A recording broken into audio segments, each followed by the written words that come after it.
Our mind is a tremendous gift where it remembers vividly every experience and every information that comes our way. Well, this can be transformed into a phenomenal imagination, but if you lose control over your imagination, if you lose the discrimination as to what is imagination and what is reality, what is future, what is present and what is past, then your mind will become your greatest enemy. Most human beings are not suffering life, they're just suffering their memory and their imagination. What happened 10 years ago, they still suffer. What may happen day after tomorrow, they already suffer. This is not about life.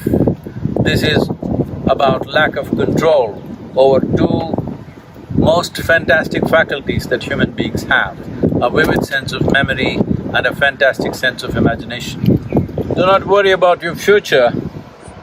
If you do your present well, future will naturally blossom. We can only work with what's on our hands right now. You cannot work with what's on your mind. You can plan for what's on your mind, but you cannot do anything about it. You can only act in the present moment. You can only handle what is there right now. Those of you who too engrossed in your own thoughts and emotions, constantly being maybe on social media or something, I think you must get rid of your phone and take a walk in the forest.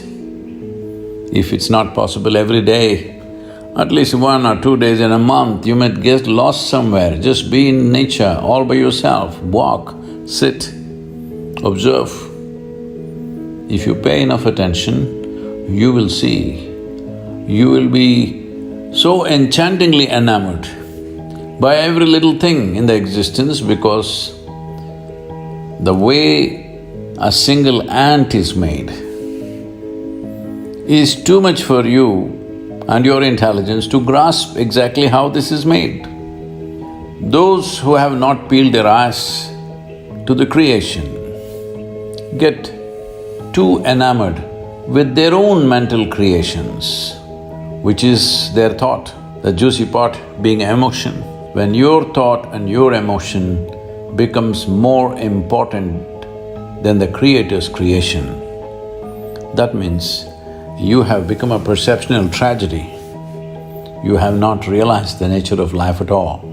We know many things, we can do many things, but we do not know anything in its entirety.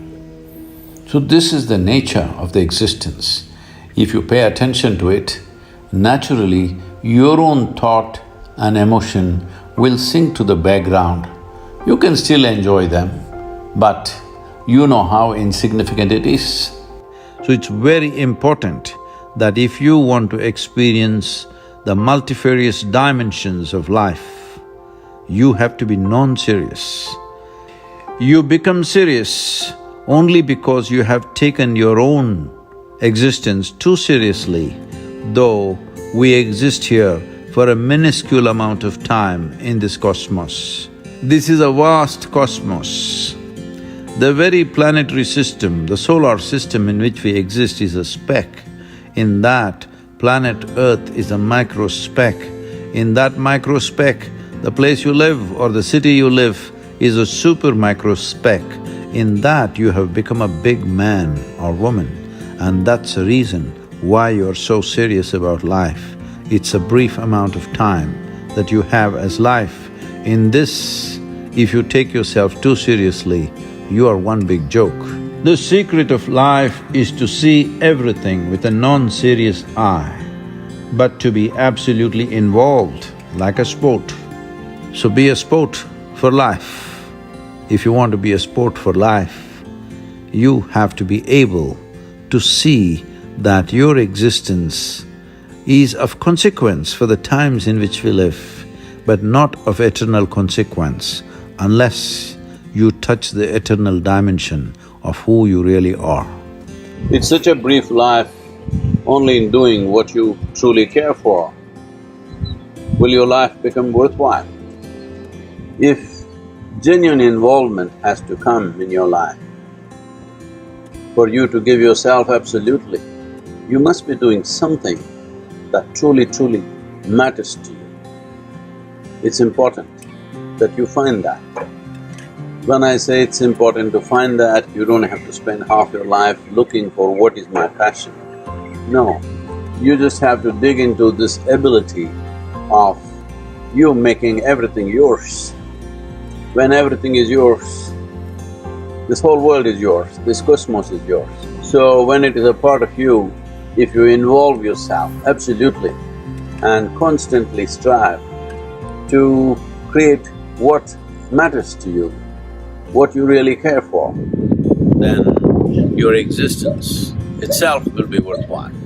Not necessarily your actions, not necessarily what you achieve and may not achieve, but your very existence will be truly worthwhile, because just to breathe and be is a phenomenon. There is no greater phenomenon in life. If this is not worthwhile,